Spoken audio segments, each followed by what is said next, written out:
Across the globe, justice systems are being reimagined through trauma-informed care, desistance theory, and neuroscience. At the forefront of this movement stands a voice for change, a trainer of professionals, and a storyteller committed to evidence-based reform. This is The Criminologist, the podcast exploring the people, the practices, and the possibilities shaping a more humane justice system. And now, please welcome the host of The Criminologist, Joseph Arvidson. Hello, and welcome to episode 235 of The Criminologist Podcast. Happy to have you all with us today. This episode is one I have been deeply anticipating. I am honored to bring you a conversation with Amanda Carrasco, a woman whose life story bridges trauma, justice, and transformation in a way that feels both visceral and visionary. Amanda has walked through darkness that many of us cannot imagine. As a family survivor of homicide and sexual assault, she carries not just the weight of that legacy, but the fierce creative spark of someone reinventing meaning from pain. Her memoir, Becoming the Brave One, invites us into that journey and reflects the kind of courage that doesn't deny vulnerability, but leans into it. In our conversation today, Amanda and I will explore themes like what it means to reclaim one's narrative, how restorative justice can offer a different path for survivors, the role of identity in healing and advocacy, and what being a brave one looks like, not in spite of trauma, but because of it. I want you to really lean into this episode. This is more than a story of survival. It's an invitation to see how justice, voice, and resilience intersect in the spaces we rarely acknowledge. So whether you are a practitioner, survivor, reformer, or simply a curious soul, know this. Amanda's journey challenges each of us to rethink what strength looks like. It asks, in subtle but urgent ways, what would it take to become the brave one? And with that, let's dive in. Please enjoy my conversation with Amanda Carrasco, and I'll see you all on the other side.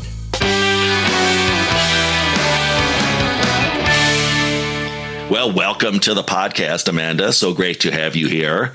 Before we dive into some questions on this fascinating topic today, go ahead, introduce yourself to the audience. Tell them a little bit about your backstory and why our paths crossed and why we're talking here on the Criminologist Podcast today. But I would like to introduce everybody to today's guest, Amanda Carrasco. Thank you, Joe. I appreciate it. So nice to be here. And yeah, so I am now an author. I've written a book called Becoming the Brave One, My Journey to Justice. And the story is about my history. I'm a sexual assault survivor. I'm a family survivor of homicide. And if you're familiar at all with the ACE scores, which I think if you listen to this podcast, you probably should be familiar. So I score an 8 out of 10, which statistically puts me in a place where, I'm not statistically supposed to succeed. And yet, here I am. I'm a successful businesswoman. I have 4 master's degrees, 2 of them in law, and I work in restorative justice areas. And especially because I have lived experience with restorative justice with 2 of my offenders. And so I'm huge into community. I do work in prisons with incarcerated people and victims, and that's super rewarding. And yeah, so I'm not what the odds said I should be. Amanda, if you could share what you're comfortable sharing about your backstory and what really brought you here today, the offense way back when with the listeners, just to give them some context of what we talk about when you're going to talk about all of the great work you're doing with restorative justice. So, as I mentioned, I'm a family survivor of homicide and a sexual assault survivor. I also witnessed domestic abuse with my parents. I grew up in a very unsafe, dysfunctional home. My parents were repeating patterns that they, had experienced, and so I saw violence. Good problem solving skills weren't really instilled there, and I was also, assaulted by two different family members. One did end up going to jail. He was prosecuted, pled guilty, and went to jail for the assault that he committed on me. And then later in life, I was sexually assaulted once by a guy that I was seeing, and once by a guy I was actually babysitting for, who was a little bit older than me. So there's, sexual trauma history there, which certainly impacts your identity piece and who you are and how you see yourself. And when I was 16 years old, I was living with Susan, who had adopted me as her little sister. We were not biologically related, but from the minute that she saw me, she just adopted me. We were 8 years apart, and she would introduce me as her sister. And I remember her doing that one time, and the person said, "Oh, I can see the resemblance." And we just looked at each other and just beamed, because she was an amazing person who had also experienced trauma in her life and was working really hard at trying to heal from that. So she was trying to impart to me, her wisdom, her learnings, to try to help me be better and heal as well. So she really poured into me. She was definitely not perfect, as any, human is. I remember her failings and her frustrations, but she was really a light, and she was certainly everything to me at that point in time, because she created a safe space for me that I didn't have. So at one point, my mom was leaving, and I went to live with Susan. My mom signed over legal guardianship. And so I was living with her husband, and their children. And my former brother-in-law decided he didn't want to be a husband and a father. He didn't want to have those responsibilities. There were financial difficulties. So he wanted out. And the easiest way he saw out of that was to murder all of us, because that would maintain his reputation as a godly father, husband, upstanding community member. If he lost his family in a tragedy, he would also then get the life insurance that they had just taken out recently, and he could carry on with his life, with his reputation, and no responsibilities. So that was what he sought to do. And I had a fight with my sister. She didn't let me go on a road trip. And so I actually wasn't home the night that he planned to murder all of us. And had I been there, then I wouldn't be here. So I came to learn the next day that there had been a fire at our house, and that a woman's body had been pulled out, and they didn't know who it was because she was unidentifiable at that point. So it was actually my biological dad who had tracked me down, because someone in the community had found him and let him know that this tragedy had happened. And so I got a phone call, and then the where I was staying, my friend, she drove me over to the house, and there's police and there's fire trucks, and it was very surreal to pull up to that. And at that point, my sister had 3 children. One was not her husband's. He was biologically, from a different father, but her husband had legally adopted him. And so him and one of the twins, the oldest was 3 and the twins were 13 months. And so one of the twins and the oldest was in the hospital, and the other one was missing. The youngest was flown to Children's Hospital, and he passed away a few days later when they took him off of life support. And then about a week later, they found the other twin's body up, in the alkalides in a place that used to be an old dump. And so I didn't know at that point who had committed that crime. I loved my former brother-in-law. I thought he was an upstanding, godly man, and I couldn't fathom that he would ever have any intention of hurting us. And it took several months for the police to eventually arrest him and prosecute him. And it wasn't until the preliminary hearing, this happened in Canada, we have preliminary hearings there. And so it wasn't until the preliminary hearing when I had to testify and certain pieces sort of came together that this wasn't the man that I thought I knew, because there were things that came out that didn't align with who I knew him to be. And so I eventually put together the pieces that the man that I thought I knew wasn't the whole story. That was only a picture that he had portrayed. There were these other pieces, and he actually did kill my sister and the kids. So by the time it came to the trial, I did testify. It was my grade 12 year, and I testified at the trial against him, and he was convicted and remains in prison to this day. However, continuing to apply for parole and wish to be released from parole. So it's ongoing. I go to parole hearings, and I say that this man is not transformed. He has not changed, and he is a danger to society still, unfortunately. I wish it was not that way, but that is the reality. So I asked the board to not release him from prison at this time.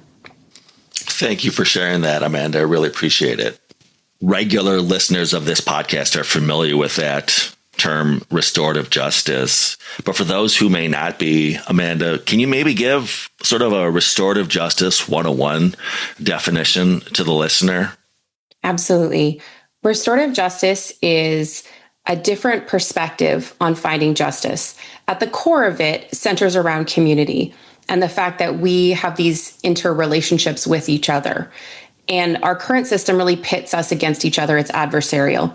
Restorative justice, number one, puts the victim back into the center, which is not currently happening in our system. And it asks three really important questions: who was harmed, what happened, and what are their needs? So it's really focusing, like I say, back onto the victim and taking an accountability in terms of, like, we have to acknowledge what has happened here before we can move forward. And we're going to explore how we can move forward and what that looks like together.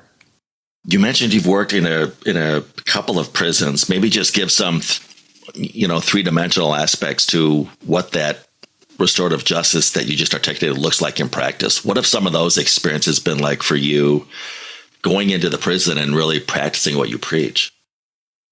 Well, there are a lot of different programs and opportunities that are kind of fantastic, that are not necessarily restorative, but they are rehabilitative. And I think it's important to sort of note that distinction, because I've been in places where people have said, oh, we have restorative justice in our prison. And then I go to find that it's really just rehabilitative programs. Those are very good. I love those. I'm excited for those, but it is not the same thing. Because if you look at restorative justice, it's the victim at the center. So if you have a group of offenders and you're just sort of like working with them, talking about, their needs and their accountability, those are great programs, but it's not restorative justice. Now, restorative justice can come really at any stage of the game. So there's some incredible programs like collaborative sentencing, where you're bringing together the victim and a defendant who is going to plead guilty, and they create a sentencing plan together that is submitted to the judge. And so far in the pilot projects that they've done, the judge has sentenced the defendant to exactly according to the plan. And again, if you sort of look at that, that's putting the victim right at the center, because they get a voice, they get power back. You can also have it after. So my experience was with my offender 28 years after he murdered my family. And I went to the prison and sat in a restorative justice circle with him, which kind of seems like, well, but it's after the fact. What's the point? But the point is that I'm still a victim. I lost my family and I still had needs. And a lot of times victims have needs that only the offender can meet, which is super unfortunate. I wish it wasn't that way. I really do. But they might have questions like, why did this happen? Why did they choose me? All those kinds of things, want to know more about the event itself. In my particular case, I knew those reasons. I knew why he did what he did, but I had a need to express my pain because I knew him. He was my brother-in-law. I was living with them. We were together as a family unit. So for me, I needed to go and communicate to him the harm that he had caused me. I needed him to know that, the damage that he had done, what I live with every day, how this still affects me every day. This isn't something that I get closure and it's happened and done. So for me, sitting in that circle with him, making him listen to me, he voluntarily did it, but he's still listening to what I said, and me being able to share that pain. There was an element of healing there that I wouldn't have been able to find in any other way. So restorative justice in practice can look very different. And I think that's really important to know. And it's why I think it's so successful, because every situation is really unique. So you can look at things and address them. You can have surrogacy. So I've been that where I've gone in and, shared with an offender my story of losing my family to homicide, my story of being a sexual assault survivor.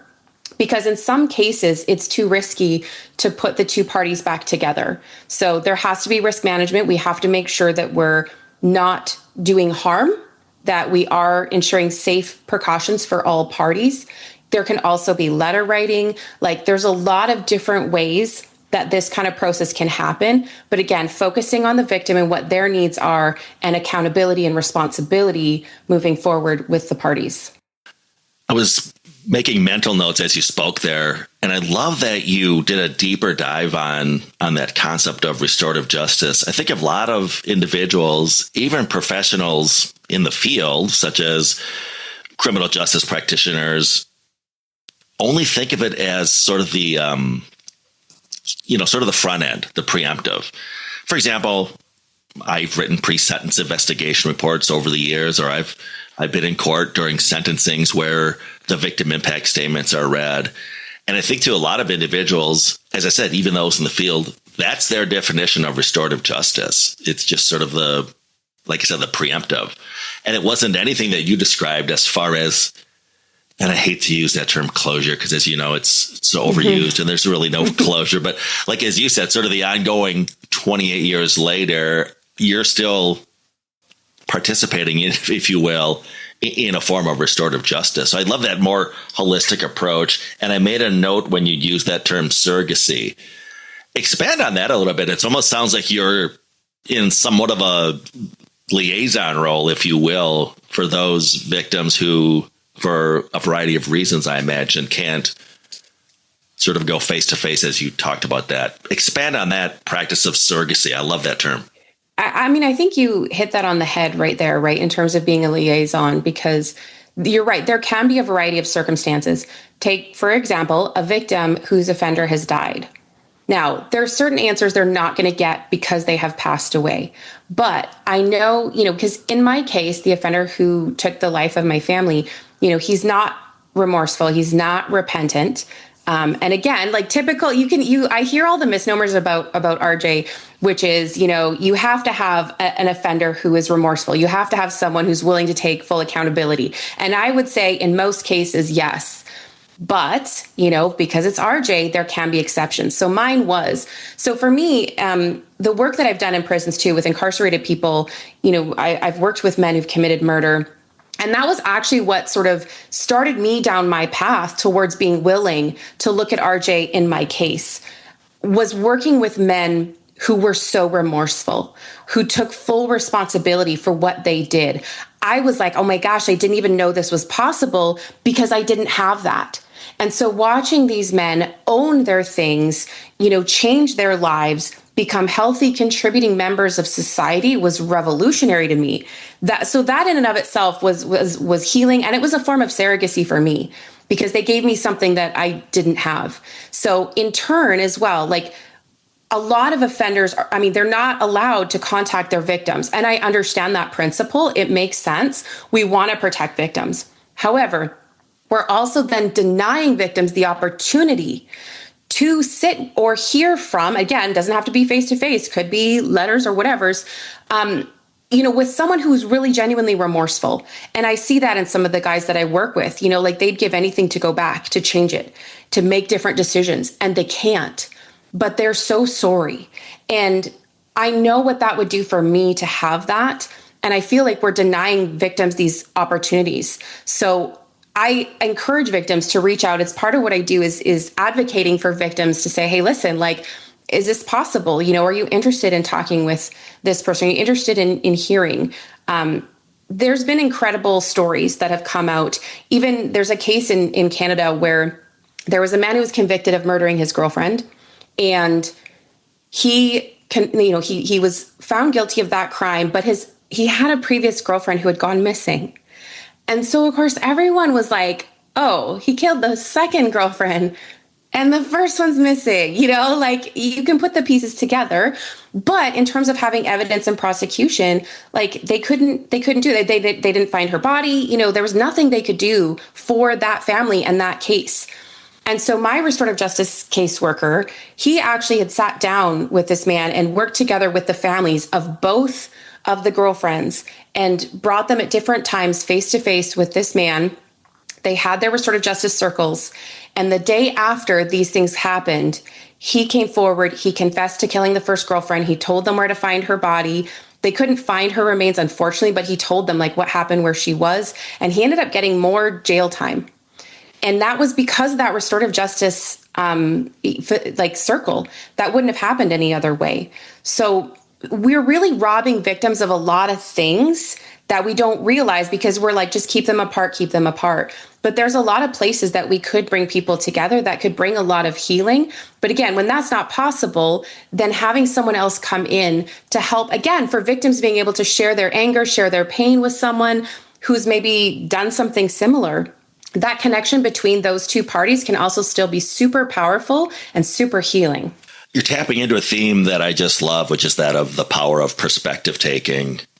I train a lot of what we refer to as core correctional practices or core correctional skills. And we use various communication skills such as motivational interviewing and things of that nature. But I've come to discover as of late that at the end of the day, simply that act of perspective taking, looking at another person's point of view, is really underutilized. And you're kind of tapping into it here on both sides of that coin when you're getting at the perspective taking. And that was an amazing story you told about the gentleman in Canada. That's a great deliverable, if you will, of something that came out of that. Could you share, again, maybe from both sides of the coin, some of those manifestations, if you will, of this happened as a result of this restorative justice circle that would not have otherwise happened, again, even years after the offense or the sentencing? Yeah, there's so many cases that are so powerful, even from things such as burglary. You know, there was a case where a gentleman had come home, him and his wife come home, his home was being burgled. He tussled with the offender. You know, he was arrested and they had a restorative justice circle, which was really helpful to him because this man felt like, you know, emasculated, that this had happened in his home. He felt like he couldn't protect his wife. He was afraid. And he was able to sit down with this offender and the offender, you know, and say like, why did you do this? Why did you choose our home? Like, what's happening? And the offender said, you know, listen, like, I had an addiction. Your home was just there. I didn't target you for any specific reason, you know, and when a lot of crime happens with people that we know, unfortunately, but in crimes that we don't know, for a lot of victims, it's really hard because you're looking for that piece. What did I do? Rape victims. What did I wear? What did I say? How was my hair? How was my makeup? Did I smile too much? Was I too friendly? Was I not friendly enough? And you're self-evaluating for what made you a target. So when you're able to talk to the person who committed this harm and say, why did you do this? And they're able to say, like, it wasn't you. Like, you didn't do anything. There's such a freedom and release because you're living with that every day because you're wanting to not be re-victimized. And, you know, you're having these things go through your head all the time. What am I wearing? Who am I looking at too much? And so to have that freedom to know this was just because this person had an addiction and my house was there, you know, like, so those kinds of things are really, really healing, really freeing for people. There's all kinds of stories, especially like these cases with the collaborative sentencing piece. There was a really incredible case. The defendant was actually a police officer. And yeah, he went to arrest a young man for, auto theft. And the young man was living with his grandmother. And so him and a team of people went in to arrest the man. But I mean, they went in super aggressive. He physically harmed, like he went over, you know, what the bounds of policing are. So he was charged in this case. And the young man and his family had like $1 million lawsuit against this officer. This officer is about to lose his job. He's about to be sued for $1 million. And so because he was going to plead guilty, this was one of those collaborative sentencing cases. They brought the parties together, the young man and the police officer. And the police officer, you know, was talking to the young man, explaining the situation. And the young man said, you know, I don't think you're a bad cop. He said, I understand the circumstances and I understand, like why you did what you did. And I don't think this is something that's going to be repeated. That's huge for victims to know that the harm is not going to continue. I can't take back the harm you did to me, but I want to know that you're not going to do it to someone else. That's huge for restorative justice. That's a huge outcome, in a lot of situations. So in this case, the young man could see and said, you know what? Like, I don't think you're going to do this again. Like, I think you're repentant. I think you understand the factors and are making changes. So they dropped the lawsuit. They, made a deal with, they made in the sentencing plan, they made a situation so that the officer would not have to lose his job and lose his employment, where he's supporting his family. The most beautiful thing about this case, though, is they created this agreement. And then at the end of it, they all thought they were done, got up, got ready to go. And the young man said, hey, there's just one more thing. And so all the parties sat down again. And he said, listen, like, I'm incarcerated because I did these auto crimes, and he was actually able to share too, like how that impacted his grandmother. And that was, him sharing his pain with the detective was, you terrorized my grandmother and she's afraid to open the door now. And she knew nothing about what I was doing, and so that was part of his pain. And so, getting the officer's understanding on that ripple effect of our actions. Right. But so then he said to the officer, at some point I'm going to be out of jail for serving my time for these auto thefts. And I need help. Like, I don't have a job. I can't read properly. Like, when I get out, I don't know how to do anything different. Will you help me? And the officer said, yes, when you get out, I'm going to help you.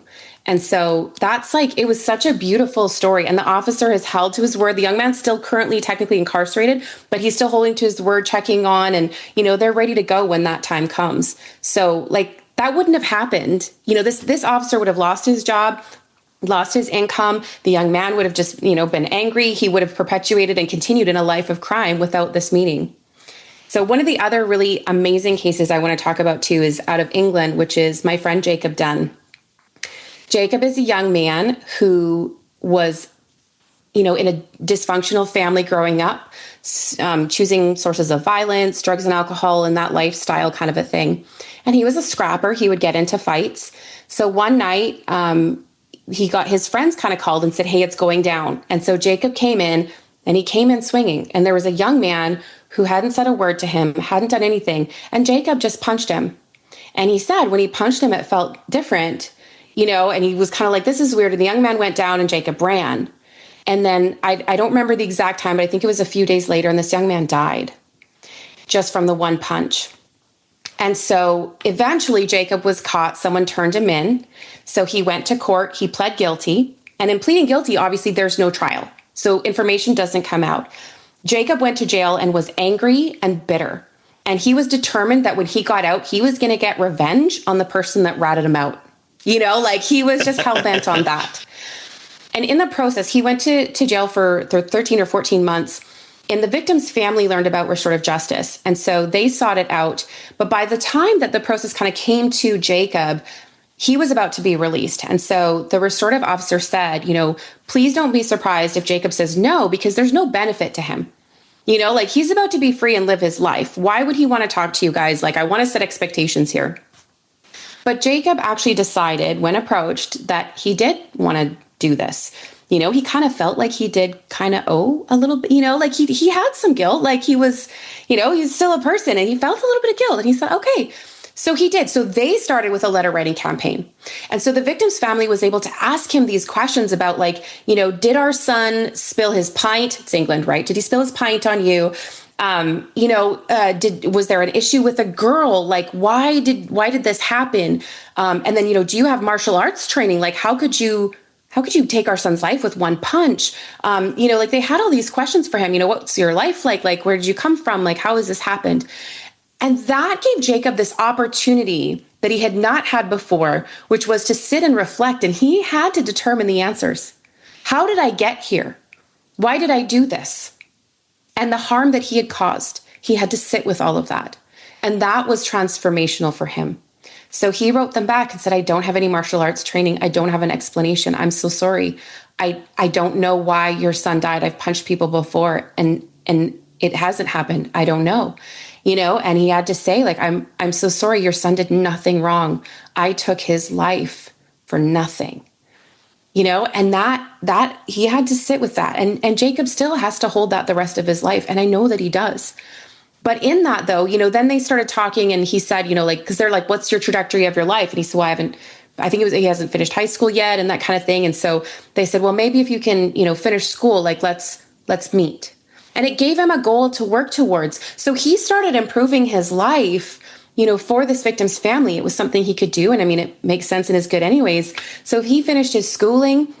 And then he did end up meeting this family in person. And so they started sort of building a relationship, and they've been on, shows, and his life has now become a play. And so it's been around the UK. It's at the Manhattan Theater Club right now in New York. I'm trying to get it over to the West Coast here in California. So if there's any help with that, I would love that. It's an amazing story, and he's doing incredible work, in terms of speaking about restorative justice transformation, because he's lived this and he knows that this is what changed his life. Because he said, when I came out of prison, I was worse than when I went in. Yeah. I was about to do more harm. But because I had that opportunity to sit, reflect, build empathy, be held accountable to the people that I hurt, it changed everything for him. And Jacob's a phenomenal human being. Yeah, and that's an amazing illustration of the benefits of restorative justice for the perpetrator. I wanted to comment real quick because you did a great job when you were talking about what a victim of a crime goes through as far as the, sort of what if, whether it was the victim of sexual assault, what if I wore something differently, or victim of a burglary, what if I turned my porch lights on, or whatever. And then you talked about the benefits of speaking to the perpetrator, because it sort of fills in those blanks, which the human brain is going to do anyway. They're going to have all these cognitive distortions about what it did wrong and what you could have done differently. So I just love the benefits of that they sort of get that fill in the blank, as I said, and not, the self-doubt. And yes, I've got to reach out and find out more about Jacob Dunn, because that sounds amazing. I think those are the stories too that really, I always say we have a horrible public relations firm in corrections, and we really only celebrate the failures. It's sort of the way media works. If it bleeds, it leads. Even back when I was a practicing probation officer, the sort of unofficial mantra we all lived by was, as long as you don't end up on the front page of the paper, you're doing fine. In other words, as long as one of your clients doesn't go totally off the rails, and then people want to know, did you get all your contacts in? Did you check all the boxes, cross all the T's, dot all the I's? But that being said, most justice impacted individuals, we only celebrate the failures, right? I've never seen a news story on one of my former clients who went on to start a business and have a happy, successful family.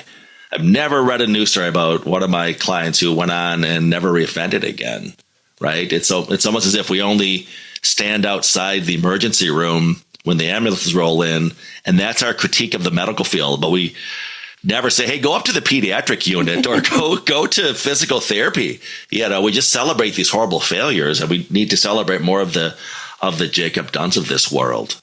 We do. And I'll tell you, so there's 4 guys in California that were instrumental for some of my healing and change. Just when I was talking about, working in the prison and stuff, I had this amazing opportunity to zoom into a prison during COVID in California in 2021 with a program that was happening there with a classmate of mine who was doing a restorative justice certificate. And it's when I came to meet the Crop guys. So Ted Gray, Jason Bryant, Richard Morales, and Matthew Braden. They were 4 men who were incarcerated in Soledad prison. They're all free now. They decided to take, ownership and responsibility of their own transformation. And they started building some programs inside the prison while they were there. And then since coming out, they've started a nonprofit, and it's called Crop. And they saw some of the failings of the system, the lack of some of the programming, and they created their own programs. Then they went into reentry and experienced reentry themselves and some of the failings of reentry. And so there are news stories, I will send them to you, of these 4 men who have now, they've gotten a massive grant from Governor Newsom in California and the state. And so they now run a facility in Oakland for reentry, and it's creating healthy, safe housing for people that are coming out of incarceration. They're doing all kinds of job skills training, leadership training to try to rebuild people and then reintegrate them into society. And so it's a beautiful thing. And that's where I say, like, to see them, like Ted and Jay, the first time that I met them, we all were sort of in this Zoom, and I knew their backstory. I knew that Ted and Jay were connected to a murder, but were not the people that pulled the trigger. Like I knew that technically they were not guilty of the murder themselves. But when we met together, the first thing each of them said was, I'm responsible for a murder. They took like full responsibility for it. And I thought, like it struck me because I thought if that was me, I might be like, well, I was in the house when someone was murdered, or do you know what I mean? Like I would be more specific to my piece that I wasn't the shooter, you know, like I don't know that I would say I murdered someone, but that was how they came out, was they said like, I murdered someone. They took that ownership. They weren't worried about, the implications of that or that kind of thing. They saw their connection to the loss of life of a person. And so that was significant for me. Like I had never seen that type of accountability before, even to the point of not being concerned that this might negatively affect your, reputation or the impression someone has of you. Right. So that spoke very deeply to me. And then watching them and the work that they do, I'm in-house legal counsel at a nonprofit called Sharp Circle. And my business partner is very much the same, like Chris Johnson. He was sentenced to 65 years to life. And he was released after 15 years because of the work that he's done on himself, building a life ownership packet. And so right now, like our nonprofit is going into the juvenile facilities, working with these, youth and building their life packets, building their goals. And then we kind of spoke to San Francisco and said, listen, like, it's really great that we are doing this program, but we need more because the youth, when they're in custody, they're in a bubble. They're in this confined area, like a fish tank. They're going to be released into their communities. Some of them go back into the communities where they came from, where all of these factors are. And Joe, you're amazing. And as great as probation and parole officers are, there's limitations to your role and your connection with the youth, because they'll see you as one of the, the police, one of the system, right? So they can't always tell you everything that's going on. And that's a big deal. So we've now just got a grant this year for reentry and working with these youth that while they're incarcerated, we're building this life ownership packet and establishing your goals, where you're going to go, how you're going to, what your life's going to look like. And now we can walk with them to implementation, to holding them accountable to those goals that they set, and work with them when things are going wrong. When they're in a place that they shouldn't be, hanging out with someone that they're not supposed to be, and they can call their mentor, they can confess that to their mentor without risk of, we're going to go thrown back. And so having that person there to walk alongside you in that journey. And I think, Joe, like we started this program talking about like my background. And I mean, that's a really, really short synopsis of the trauma that I experienced and, why I'm not supposed to be doing as well as I am. And the reason is community. I had people that were brought into my life that have helped me, figure this out. And I wouldn't be here if it was just me. So my sister was one of them. And unfortunately, that turned into more trauma when she was murdered. But she was a light. She always saw the best in me and encouraged me and wanted more for me. And so community is everything. So whether you're incarcerated or not, we need each other. We need to build each other up. We need to hold each other accountable. We need to cheer each other on. So yeah, like all of those factors are significantly huge. But yeah, there are people, and you're right. Like it's very seldom that they get the headlines, right? I'm thankful that Crop Guys did, because they're doing incredible things, including in my life and, those of the incarcerated community, because this matters. I mean, it's like, 95% of people that are incarcerated are returning to our communities. Yeah. So, how do we want them to come out? Do you want them to be your neighbor? And I see the Crop Guys pouring into them and being credible messengers because they've got the lived experience. They know what it's like to be incarcerated. They know what it's like to, to commit harm, but then also to address that factor, take responsibility for it, and change. And so they're working with people so that, they do become our neighbors. One of them just lives 5 minutes from me now. So he kind of is my neighbor, and I love that. So Yeah, like change is possible. Transformation is possible. Not once a criminal, always a criminal. I don't believe that at all. And that gives me hope. That freed me from a lot of the anger that I've carried, and I still get angry. Let's not make a mistake. That happens. But I don't live as a bitter, angry person anymore. Even with the man that murdered my family, like he took everything, but carrying that anger and all of that pain all the time was hurting me. It wasn't hurting him. So I wanted to be free. Amanda, you talked about the value of community in your healing process, and how we just sort of have to adopt actually the closing line of my podcast, which is there's no them, there's only us. There's not this otherism out there, which I always talk about. Folks can relate to or are aware of racism or sexism. And I tell them, the big problem in criminal justice is this notion of otherism. Well, that's those guys. They're not our future neighbors, like you said. We pit them against us. But it is, we're all in the same community. I was taking copious notes as you were speaking because I didn't want to interrupt you, but I am fascinated by this topic of a life ownership packet. Say more about that. Well, so the life ownership packet, I mean, it's detailed, it's thorough. Obviously, Chris has sent me his, and it was the very first one.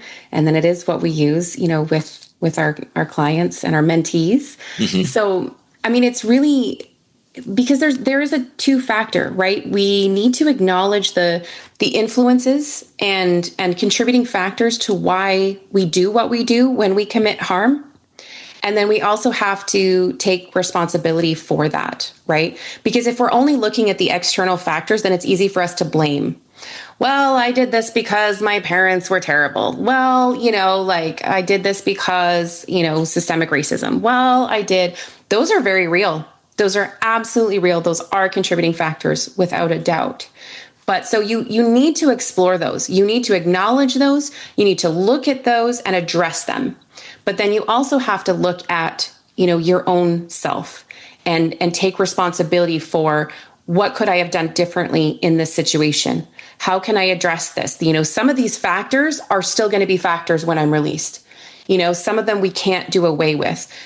Do I need to make different life choices, though, to eliminate some of those factors? And so how can I mitigate these factors in my life? And what are some of the things that may be vulnerable to them? It could be some of toxic masculinity. Chris is also the ED of the Success Stories program, which looks at toxic masculinity. And I love their approach because they're looking at, what are your goals in life? And then they're like, okay, what's prohibiting you from those goals, and because Chris says, part of the contributing factors for why he ended up committing the crimes that he did was a masculinity piece. He had a girlfriend he felt he needed to put a show for. We needed a certain level of income, a certain level of bravado, a certain, and so going and doing these robberies, she thought that was great. And, here's this big man that's tough and he, fights for me and he gets us, all this money and does these things. So he looked at all of those factors and then addressed them and then made a pathway forward. And it's literally in depth too, because, one of the guys that I've seen do it, he went down to even the communal factors. So for example, he stabbed someone almost to death and he took a look at, who are the people that I've harmed? And so obviously the person that he stabbed, that's easy. Then you could look at, okay, and their family, because their family would have been upset, concerned, maybe had to care for him financially, physically while he recovered, those kinds of things, some, secondary trauma and that kind of thing. But then he kept going, even to the point of, there were first responders that had to come. They would have experienced trauma from having to care for this man. They were then taken away from other emergencies because they had to deal with this one that I caused, and resources that were diverted because of my actions. And so really going and seeing those ripple effects, really far out into the community that I hadn't thought of those either, but of course, when I read them, that makes perfect sense. We don't see, and it goes both ways. When we do good, we don't always see how far our good does, but it's the same, when we harm, there's a lot of ripple effects that go out. And like I say, like even into the communities, first responders that are in PTSD, therapy, because of the things that they have to see and deal with that are the choices of people, like my sister, when her and the babies were killed, people having to deal with that. In our case, it was my sister's kids were twins. They were 13 months old. And one of them was taken out of the house. He was strangled and he was left up at like the old dump. We called it the Alkalides. And so his body was left there just clad in a diaper. And a bunch of young people were partying because that's what we all used to do in that area. And this young man, I can't remember exactly his age, but he was a teenager. He found my nephew and he's had to live with that trauma the rest of his life, So these are these ripple effects that go out. And so doing that deep dive into seeing your impact and how much harm that you caused, is really critical and really important, because I think that, that really builds empathy. It builds an understanding and a compassion for people. And that can be a huge motivator and driver in prevention from you doing that again. And then, even going so far, depending again on the circumstances, writing letters of accountability and apology to people, if that's at all possible. I know of some guys that have written letters to, the police officers and things that have had to come to their crimes. So there's a lot of accountability that comes through these life ownership packets, and that can really be life changing. But also part of it is figuring out, like we say, that community, that support building process, because where do we go from here? We do need to address and assess the past, but then we need a plan for the path forward. And we know that no matter what plan we make, there's always going to be like bumps and turns and twists, like, oh my gosh, and I'm glad some of my plans didn't work out for my life, honestly. But, and so learning how to navigate those turns in the road, learning how to navigate pivots, but at least you have a plan. And that's the thing. I feel like at least if you're moving forward, it's easier to sort of adjust your path and navigate that than if you're like, I'm not going to go anywhere. You can't navigate, you can't change, you can't amend, you can't do anything if you're not moving. So just move forward, whatever that looks like, one step at a time. And it's not always going to go according to plan. It probably won't, but you're probably still also going to at least end up somewhere good as long as you don't give up and you keep going. Let me ask you this, as you were speaking about those packets and the process of writing these letters and or meeting these victims, I'm going to get to my question in a second, but it's got me thinking now. So I mentioned I do a lot of work with desistance theory, and one of the big variables that comes out of that literature is really the power and the impact of identity and how closely one's identity is linked to behavior. And so the theory goes, if we can transform one's identity from that of criminal antisocial to that of prosocial, in other words, changing a typical offender's identity from, well, I'm a gangster, hustler, pimp, shot caller, to the identity of, well, I'm a father, I'm a valued employee, I'm a good neighbor, I'm a member of society, that the behaviors will follow the identity. And I think that's a really underutilized tool in the tool belt. And I could give you example after example of other facets of society have tapped into this, not just in desistance theory. I mean, if you think, well, let me back up. I mean, that explains, for example, why a 14-year-old would do a drive-by shooting, not because he necessarily has that risky thinking, but he sees himself as a Rolling 60s Crip gang member, and that's what Rolling 60 Crip gang members do. Right. But like I was saying, other folks have tapped into this as well. If you're old enough, like I am, to remember the movie Animal House, when fraternities and sororities were the big thing, there's a reason you adopt that fraternity name, and they want you to see yourself as in the fraternity because you'll behave that way. Or, I mean, special forces, there's a reason they get these 19-year-old kids to jump out of airplanes in the middle of the night and do these things, because they see themselves as, I'm special forces, I'm FBI, I'm this, I'm that, and I'm a first responder. That behavior goes a long way in pushing behavior. But I was just wondering now if those packets you talked about if they're having an impact on that individual's identity, they're almost forcing them to confront their former identity and sort of chip away and create this new identity. And or if you've just seen through the process of all the sort of justice stuff that you've been witness to over the years, Amanda, that when it does have the effect of changing how someone sees themselves when they look in the mirror, does that behavior then follow? I think all of the above. Like I wish there was just like one simple solution to things, but we know that there's not. But I think you're hitting a nail on the head though, in terms of that identity, because we all have a sense of needing to belong. It is a human need. We were built for community. And so when we find, like for me, like I didn't find a sense of belonging in my own biological family. In an ideal world, you are finding that sense right in your own home, and you have a safe environment where you are accepted and loved unconditionally, and you can grow and thrive in that environment. When we don't have that, we will go and look for it elsewhere. Yep. No matter what that looks like. And so like you're saying, like that identity piece of I'm a Crip member, it's because when you take on that persona, you have a place where you belong. Yeah. And so you want that.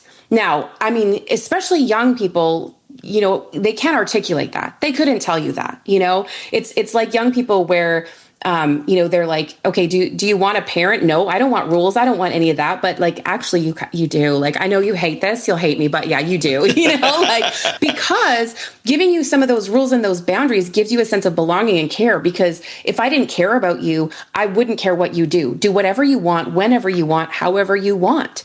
And then again, like you don't feel like you belong because you don't have that sense of care. So yeah, definitely identifying with like who you are and what that looks like and how you fit within these different contexts. And so that's definitely a part of our life ownership packet, which is figuring out those contexts. Right. And those, like I say, those factors, it could be gang, it could be just dysfunctional family, right? So it could be these trauma responses that you're sort of acting out of. So all of those factors are a play, and it, is unique to each specific individual. But that's kind of why the life ownership packet works. And whether you're a youth or whether you're an adult, and that's why we've been, working with this program and seeing success with it, because it's identifying those factors and bringing them to the specific individual level and seeing how they play out for that specific person. And then like I say, charting that path forward of where and how are you going to find a new sense of belonging. So it's one of the great parts of my role in our organization is looking for community partners. Mm-hmm. And again, because each youth is different. And so one might be, artsy or musical, or like we have one, he really wanted to be a landscaper. And so we connected him with like the owner of a landscaping company, and we're able to talk. We're getting them connected with community partners that are willing and interested in investing in these young people based on their own individual, desires and where they see themselves belonging, and seeing them making contributions to the world. That's the thing. Like, how do you want to show up in the world? What problem do you want to solve? What question do you want to answer? And then let's look at that. And what does that look like in terms of a career, in terms of education, in terms of you being a member of this community in the world?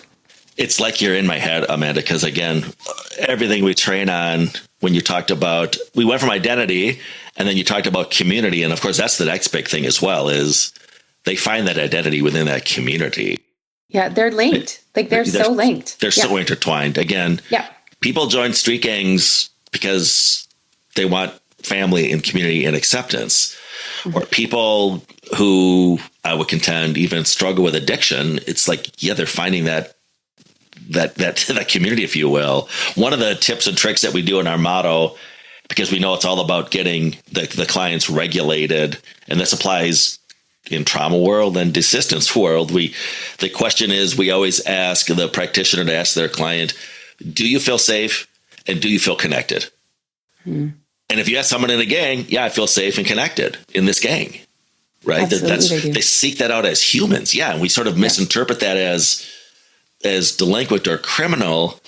You said something earlier and I wrote it down, but when you mentioned survival responses, and then my colleague Nicole and I are always sort of like reframing conventional wisdom, right? And we encourage the practitioners that we train is, start viewing delinquent behaviors or criminal behaviors as survival responses. As upside down as that seems, and again, taking in the consideration of the victim, obviously, but it's like something happened to that person that they're acting out that way to survive. I don't know who said it originally, but the question has to be reframed when we're dealing with higher risk offenders. It's no longer what's wrong with you, but rather what happened to you. What happened to you that you are now engaging in these survival behaviors, which could be use of drugs, assaulting others, joining a gang. But yeah, they're survival behaviors. Amanda, this has been amazing. I suspect a future episode is in the works because I really want to get more in detail about sort of the infrastructure that you've built. I know we've referenced a lot of the great deliverables that you've churned out, but I really want to look at what this looks like on the ground, so to speak. But in the meantime, I'm sure you've inspired a lot of listeners out there, and they want to coin a phrase from your book, become their version of the brave one, whether they're a survivor, maybe they're working in the system as a practitioner, or just navigating some human pain. What would you say to them as far as a first step, if you will, in making the turn like you did? I would just say that bravery doesn't have to look like a cape. Like we have that image of these superheroes that do these huge, huge things. And I didn't get to where I am because I did the huge things in the beginning. It's the small things. The small things add up, and I'm going to credit you because, you talked about the way that your thinking impacts your behavior. And that is fundamental. It started with being brave in my thinking because I felt like I was unlovable. I felt I was unworthy. I felt like I was only good as a sexual object. Like I really internalized and believed these things, and my behaviors reflected that. So as I started to address those, and so that's being brave, is really acting in a way that you're not feeling. I didn't feel smart. I didn't feel pretty, but I would do things anyways. I didn't feel confident, but I would step out on whatever platform it was anyways. And sometimes bravery just like getting up in the morning, what did I have to do? I had to get up. I had to take care of my kids. I didn't shower. That's okay. So it's really those small things. And we miss that. We don't give ourselves enough credit, because I'm pretty positive that your listeners are being brave every day in their own ways, whatever that looks like for them. Those big opportunities, yeah, they'll come, and so you can experience those, but that's not the sum of it. It's really the everyday things and changing your way of thinking and working on your relationships and whatever is being called for where you are right now, how you're supposed to be showing up in the world and bringing meaning and purpose to those around you. Those are really the acts of bravery that we miss. You talked about, we don't see the success stories on media, right? No one's going to put you on the news because you got up this morning, or because you went to therapy and you were tackling that negative belief about yourself. It is not newsworthy, and yet it is probably the bravest thing that you can do. I love that reframe, Amanda. I really do. Amanda Carrasco, I'm so glad our paths crossed and that you got on to the show to tell your incredible story of resiliency. We need a little bit more of that in the world, that's for sure. I look forward to having you back on the show. Amanda, I'm going to embed all of the relevant web links and any other resources that you have out there to promote the great work you're doing right within the show notes of this episode, so listeners can just click on those and hopefully we can change some more lives here, one life at a time. Amanda, thank you so much. Until next time. Thanks, Joe. And that brings us to the close of this extraordinary conversation with Amanda Carrasco, author, restorative justice advocate, trauma survivor, and as you've just heard, a truly brave and powerful voice in our field. Amanda's memoir, Becoming the Brave One, isn't just a book. It's a bold act of survival, transformation, and truth-telling. With raw honesty, Amanda takes us from the depths of unimaginable harm to the heights of healing and hope, not just for herself, but for all of those impacted by violence, justice system failure, and generational trauma. This is a memoir that demands your attention. and more importantly, your heart. You may grab your copy of Amanda's book, Becoming the Brave One, on Amazon and other quality outlets. And to learn more about her powerful work in restorative justice, check out her website, amandacarrasco.com. You can also connect with Amanda through social media. I'm going to leave the links for her Instagram, TikTok, and X, formerly Twitter feed, in the show notes of this episode. I encourage you to check those out. Whether you are a practitioner in the justice space, a survivor seeking solidarity, or someone curious about how healing and accountability can coexist, Amanda's story is a must-read, and her work is a force to watch. To Amanda, thank you for your truth, your courage, and your clarity. And to our listeners, if you found this episode meaningful, please share it with a friend, subscribe on Apple or Spotify, and leave a review. Your feedback helps us to elevate voices like Amanda's and continue these vital conversations. Until next time, don't let what happened to you define what's possible for you. Stay safe, stay curious, and always remember, folks, there's no them, there's only us.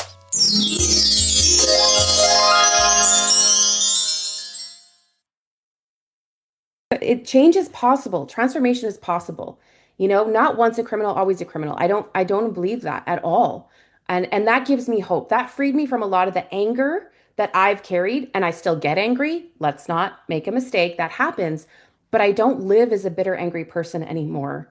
Even with the man that murdered my family, like he took everything, but carrying that anger and all of that pain all the time was hurting me. It wasn't hurting him. The Criminologist Podcast is a production of the Paragon Group, LLC.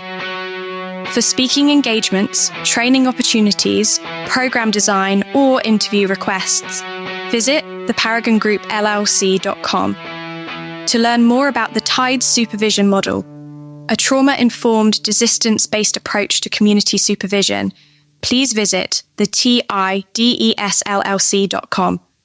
If you enjoyed today's episode, be sure to check out the Criminologist YouTube channel for additional content, including exclusive video interviews and international insights. Both the Criminologist Podcast and the Criminologist channel are brought to you by the Criminologist Media Group. Don't forget to give the show a 5-star review. And as always, thank you for listening.